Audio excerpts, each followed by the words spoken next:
Mesajların məndə qalıb sətir-sətir. Yağış yağır narın-narın əldə çətir. Göz yaşım qarışıbdı yağan yağışa. İndi mən həsrət qalmışam o baxışa. Ya da düşdü xatirələr, çox ağladım. Yaxşı ki şəkillərini saxlamışam. Kimsə görməsin deyə də qucaqladım. İstəmirəm yenə od tutub alışam.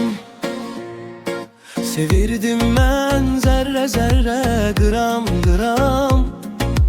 Qəlbimə dəyən hər bir zərbən oldu dram. Yaralar iz qoyubdu, sanki yaşamıram.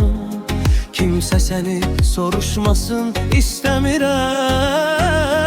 Ya da düşdü xatirələr, çox ağladım. Yaxşı ki şəkillərini saxlamışam. Kimsə görməsin deyə də qucaqladım. İstəmirəm yenə od tutub alışam. Hər sətirdə sənsən, hər misrada iz. Yağış danışır amma səndən xəbərsiz. Söndür bu alovu, qoy bitsin həsrət.